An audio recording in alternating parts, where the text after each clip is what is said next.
Hello, I'm Rick Stivers with YoungMartin'sReels, and today we're going to be talking about this estate sale find of mine.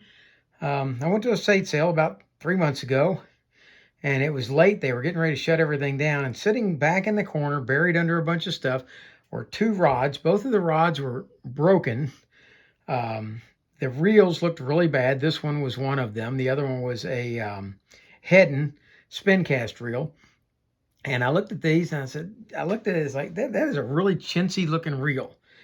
So I don't think I'm interested in that one. Well, I started to walk away and I came back.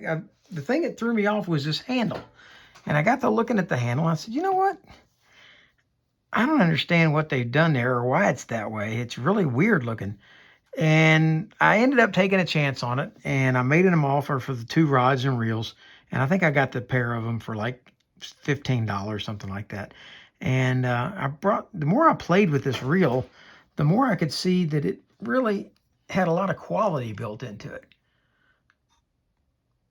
And it reminded me of something, and I wasn't quite sure what. And then the more I got to thinking about it, I remembered that it reminded me of my D.A.M Quick 330 reels. And I came back. It didn't have a name on it anywhere. All it had on it was this model 109.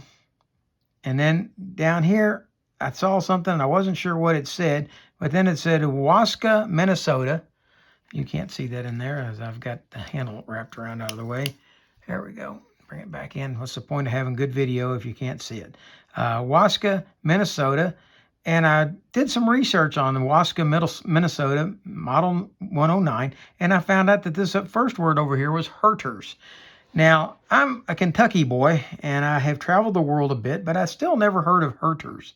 And so I did some research on Herters, and come to find out, it was established quite some time ago by a gentleman named George Herter.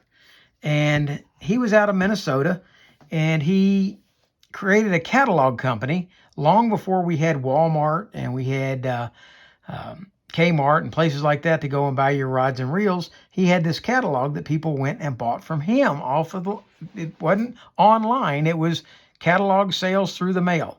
And it turns out that Herters never actually built their own equipment. They had other people make them for them. So this is basically a clone of another reel, and it took me a little bit to figure it out. And actually, I didn't figure it out. A guy over on the Zebco Facebook page pointed me in the right direction. This is a D.A.M Quick Junior, is basically what this is a clone of. And I did a little bit of research on that, and I found that the D.A.M Quick Junior, actually, this egg-shaped design that this has came out in 1954, I believe it was.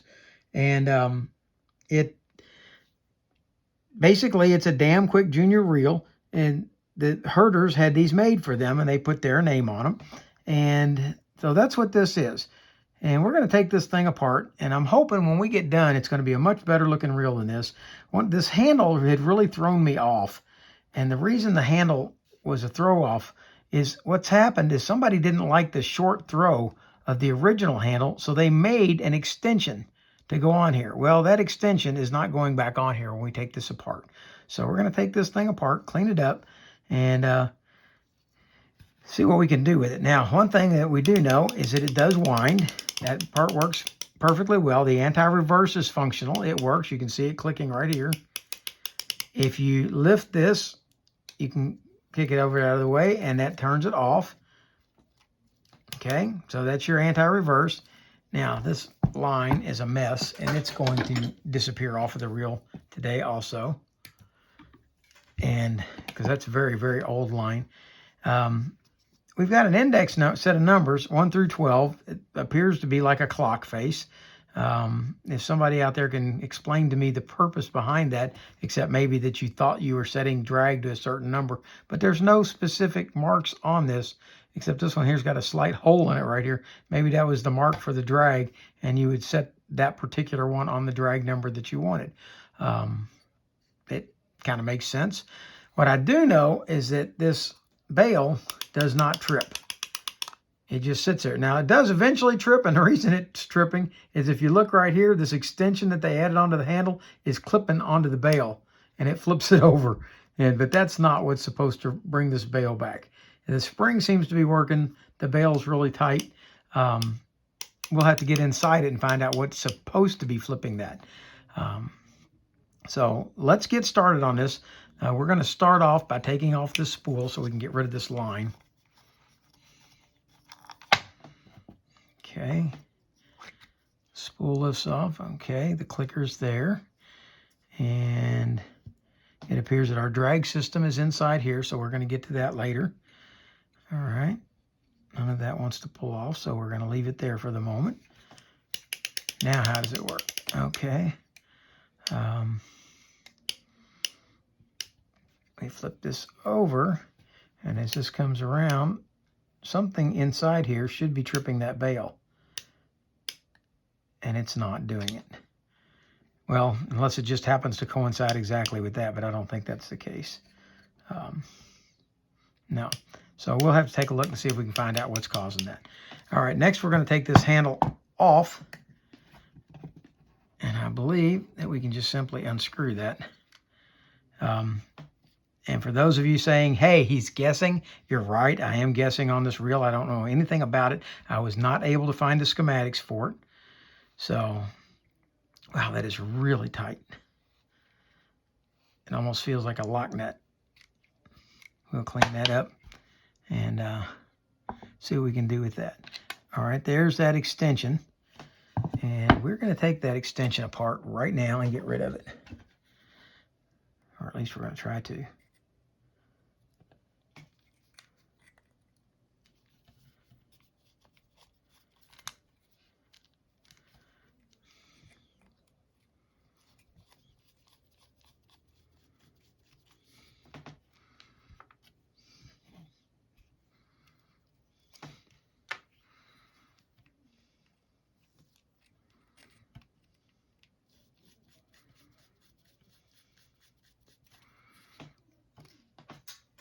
There we go. And anybody who would like to have a bail extension for Herters, you can have that one. All right, now what's going to happen is this knob will screw back on here, and this is adjustable now because what you can do is when you loosen it up, then you can slide this like this over for storage and tighten it back down, and that gets the handle down out of the way so it can't get broken. All right, so that's the way that's supposed to look. All right, we've got it that far. Let's see if we've got anything on this side holding things together. It doesn't appear that we have a cover on this side. We're going to leave that alone for the moment. And we're going to come back to this side. We have 3 screws on this side. And we are going to see if we can take them out. I'm going to set them all down right here first to make sure that they're the same before I go moving them over out of my area. Okay. Now, I started trying to clean this cover just a little bit because originally you weren't able to see this at all. But what happened when I started to scrub this, the words started coming off of the ID plate, so I stopped. I'm going to try to clean it a little bit without actually scrubbing that. I'm going to let it soak a little bit with some WD-40, and I'm hoping that's going to take that out. Okay, now, here's what I was talking about. The front 2 screws are much shorter than the back screw, so I'm going to have to remember that. We're going to put the long screw goes in the back, and the 2 short ones go in the front. All right, now we are going to disable the anti-reverse, and I believe this is going to come off. There we go. All right, here we are inside the Herters for the first time. Okay, on this side, let's see. I believe that this will come off at the end.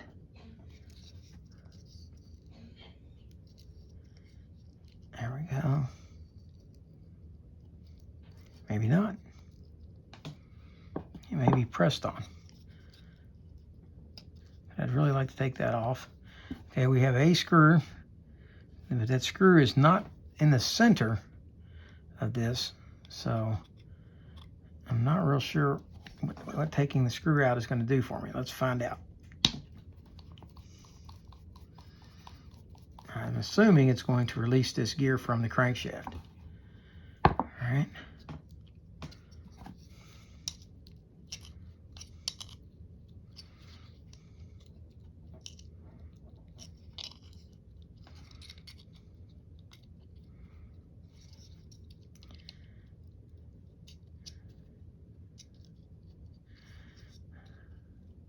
Okay, this is one of those that we talked about on my channel before.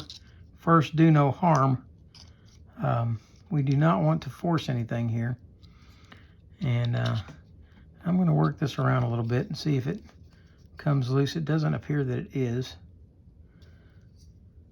Oh, it is. Okay, because this is now coming loose.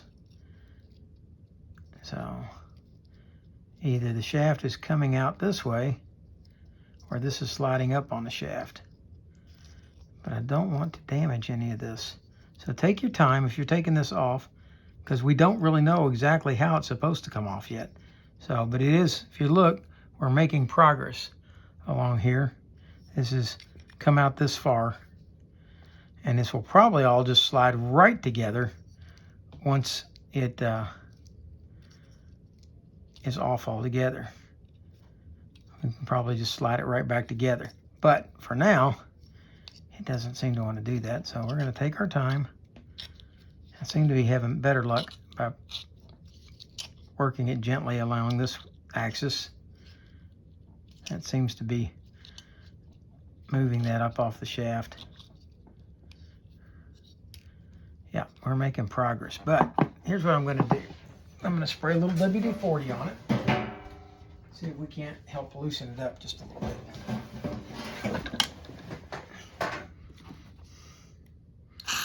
I'm going to put some in here. And we're going to put some on here and let that soak.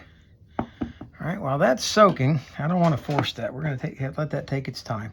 We're going to come back over here, and we're looking at the crosswind block here. And we're looking for a screw in that crosswind block. And there it is.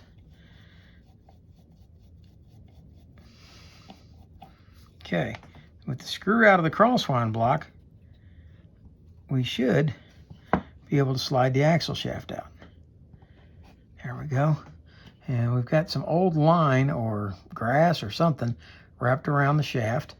We'll have to clean that off and scrub it up. Now, notice that this gear is staked on here with a pin. Pin goes all the way through. It's got a roll pin in it.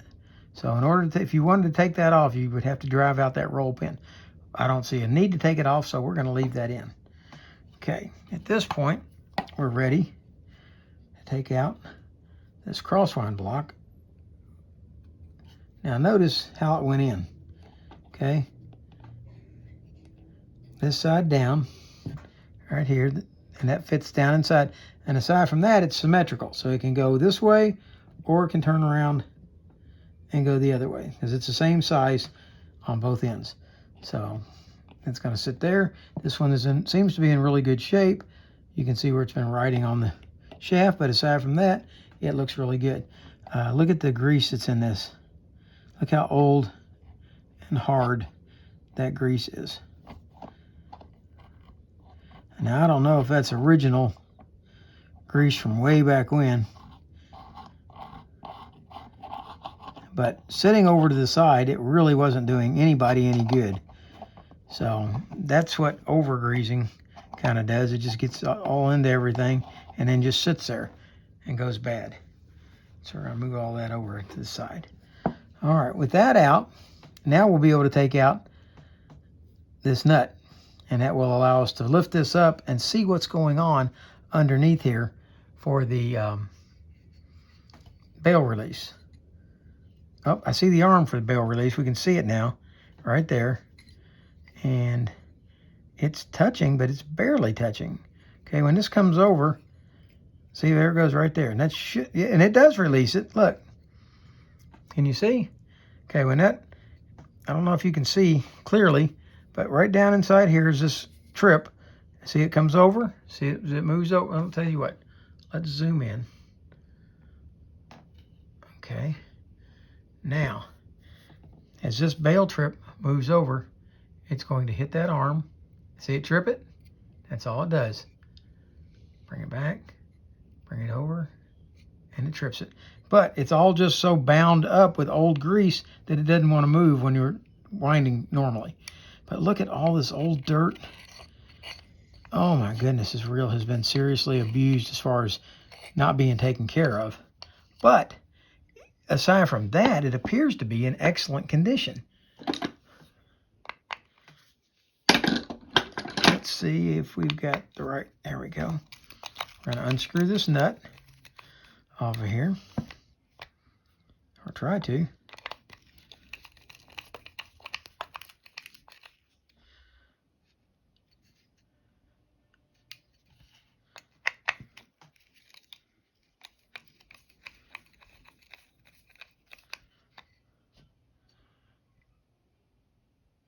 It almost seems as though someone has hammered down on the top of this right here. But what we're going to do, we're going to spray some WD-40 in there. And we're going to take a brush in there and hope that it's just dirt and grease that's got that bound up.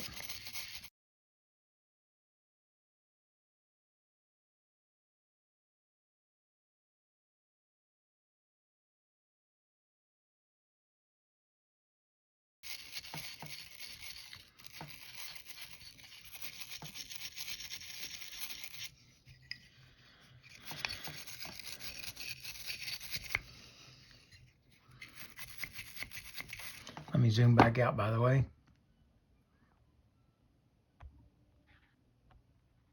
There we go. All right, now let's go back and try removing this. Now it's got some lubrication in there. And it's not. This is smashed on this end right here, which is going to keep us from being able to get that off. If we take it off, we'll never get it back on. And we don't want that. So, I think someone was trying to take it off years ago, and so they hammered down on it, and they flattened out the threads on the top of this. So, that being the case, we're not going to be able to get in there. But what we can do is go ahead and lubricate the rest of this and scrub it out, and that's what we're going to be doing. And all this is probably going to be showing up to you in fast forward motion.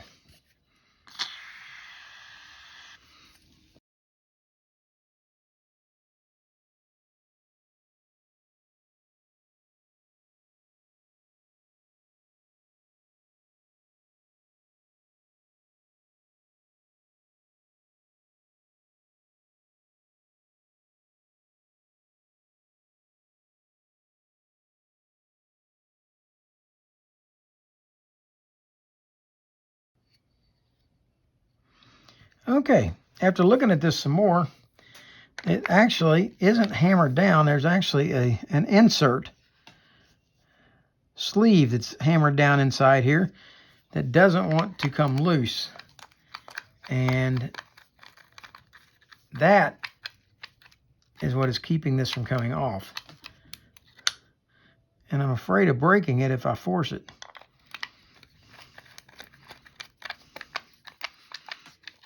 And as long as it's going to spin okay,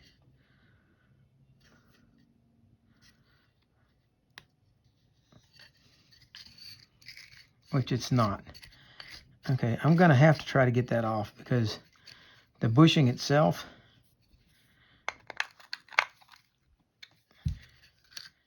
there's too much dirt inside there, so it's going to have to come out even if I break the reel, because it's not going to spin smoothly with all that grit down inside it. I may regret doing this.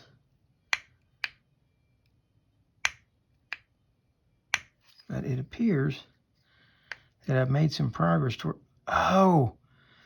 Folks, I just figured it out. Remember this screw that was on this other side and I didn't know what it did? There we go. That screw holds that sleeve in. So we're going to take that screw out. I believe at that point, I should be able to slide that sleeve out. Remember, don't force things.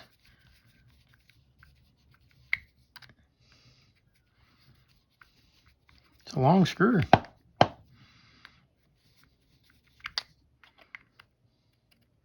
Okay, so if you're working on a D.A.M Quick Junior or one of these Herters, Model 109s, don't force that cap off when you've got this screw left that you got to take out. Wow, what a long screw.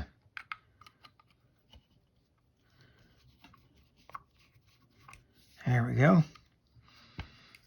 That's got that out. Now, I believe that when I unscrew this, that sleeve's going to come right out. There we go.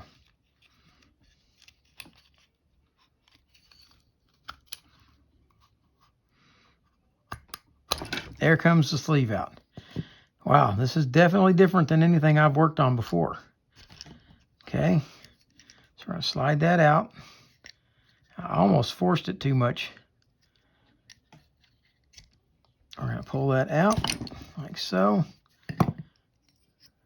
That brass sleeve is what the axle shaft rides on. Well, that is certainly a different design.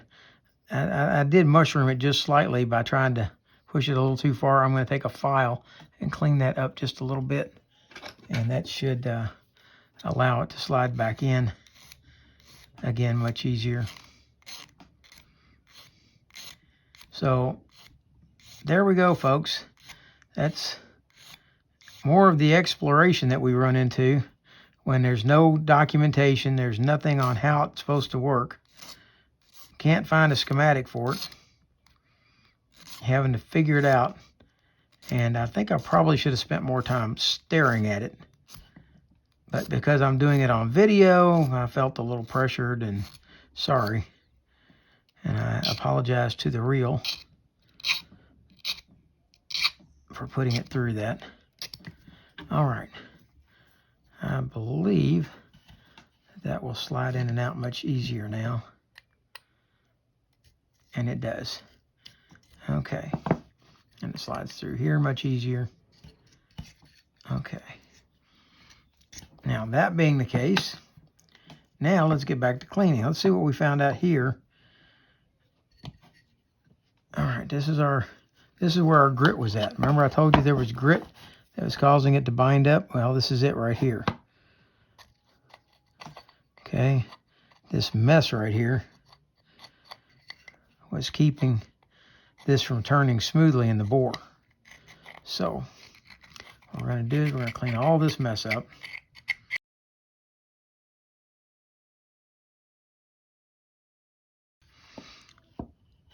All right, we're going to spray that and let it soak some more. And we're going to move back to this part and see if we can't get the rest of this mountain of grease out.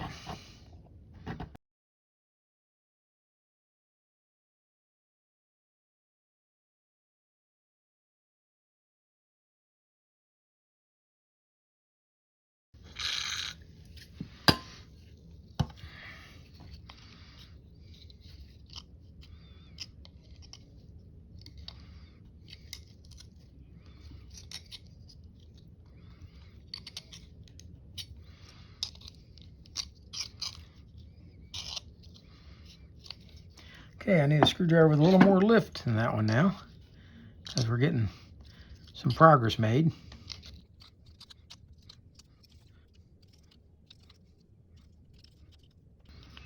And normally I wouldn't go to this trouble to get this off since it's fighting so much to stay on, but there's just so much dirt down inside here that I really want to get it all washed out. And that's why I'm continuing on with this. Normally I wouldn't put this much effort into forcing it. Something just popped. What was that? Did we make some progress? Well, we've made progress, and we keep making progress, but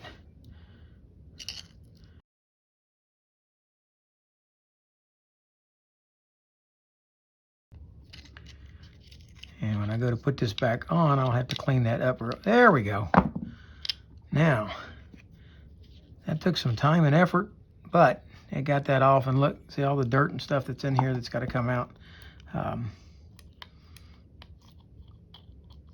Interesting, this gear, although I thought it was a metal gear, it appears to be a plastic gear. So I'm glad I really took my time and didn't force it. Let's move over to this toothbrush.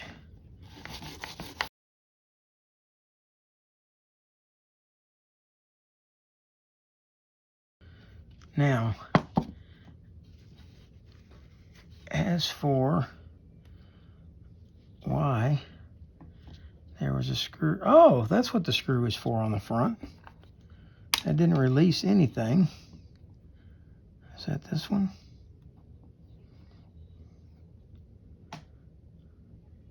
Okay. That screw was for the crosswind block. Okay. Now that we've got this scrubbed clean, we can put that screw back in.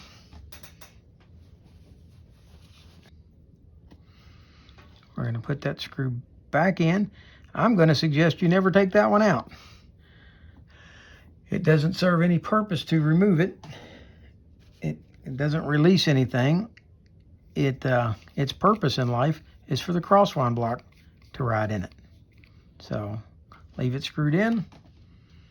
The crosswind block, we'll go ahead and clean that up next, and I'll show you how it fits on there so that it rides well.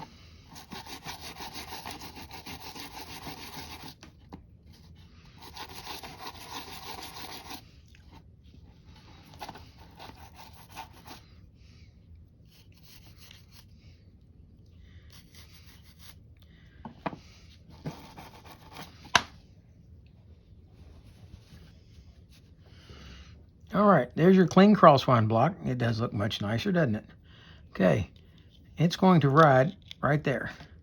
And it will go, as the gear rotates round and around, it will slide the shaft up and down. All right, so we'll set those over there to the side. And let's work, no, we're gonna stop and you put a little bit of effort into this shaft right here, making sure that we've got it nice and clean so that it can go back on without having to go through what I went through to get it off.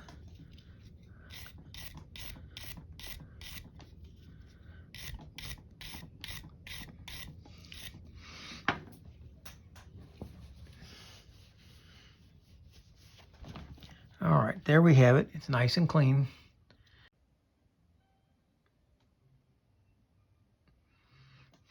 And this guy's going to be going on there.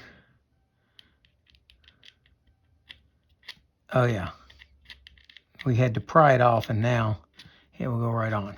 So we'll set that over to the side. We're going to scrub this part up now. Give it a little penetrating oil to degrease it, clean it up. Change over to a regular toothbrush. I don't think that wire brush is needed for this.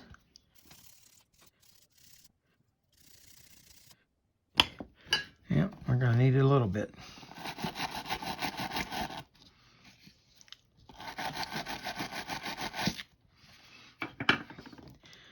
All right. With that clean, the handle should be able to slide right on through it like that. That's what it's supposed to be able to do. Okay, and this piece should also fit nicely onto here without having to be forced, and it does. That's got those parts cleaned. Let's move over to this side plate.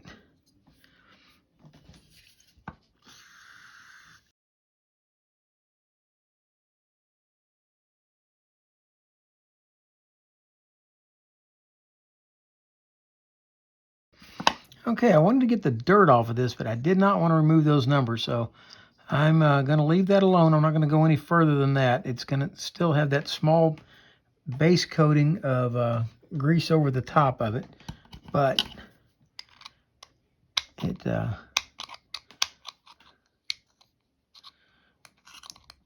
better than losing the words on it. Okay. Now, is it absolutely necessary to get into every one of these nooks and crannies? No. You could get by without it. But if I don't get into every nook and cranny on this video and then can't justify it, then I will have to answer to my YouTube audience. And most of you guys are very friendly about things, but somebody out there will probably complain and say, hey, you left some dirt in there. So I'm not going to do that. I'm going to make sure that it's as clean as I can reasonably get it and make it look good. All right, there's your anti-reverse. Put it back into anti-reverse mode, or non-reverse. Okay, that's how that works.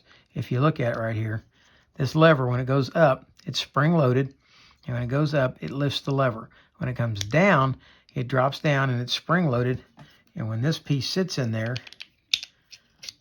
it rotates. And see these little holes right here? Well, those holes, each one of them's got a little ramp on it. And those ramps ride on that. See how it jumps up and down? Okay, we want to make sure that we lubricate this so that that metal pin doesn't wear out this plastic gear. All right, the side plate is nice and clean. We're ready to go on with that. Let's move over to this main body and see what we can do with this. See if we can get this cleaned up. Right now, it's still looking pretty nasty.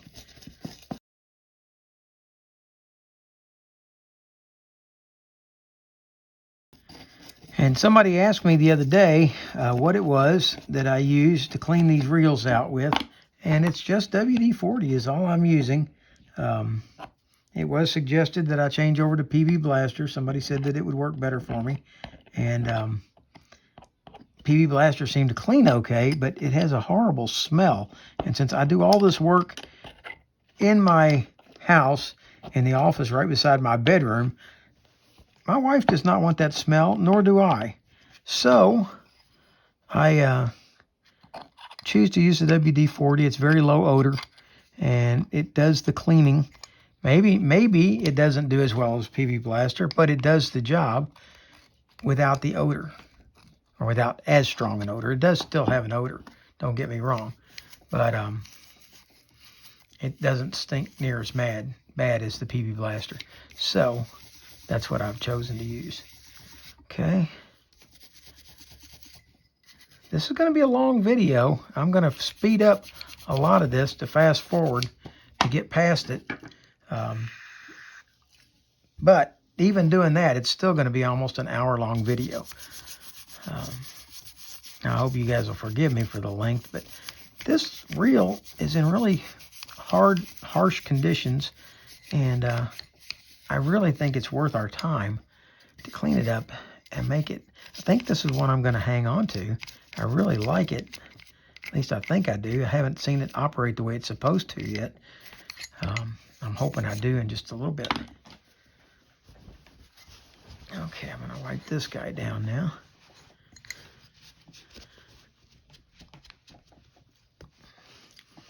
And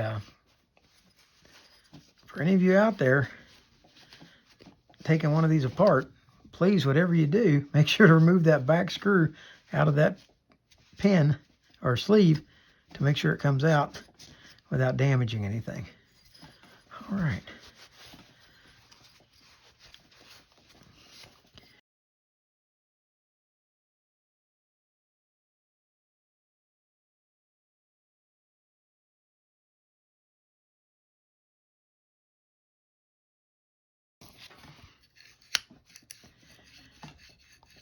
All right, now the bail is tripping just fine now, but if you listen, hear that? It's gritty inside. So normally I recommend leaving bails just like they are and just lubricating them. But if they've got sand and grit down inside them, they're not going to perform very well for very long. So what we're going to do is we're going to take this bail off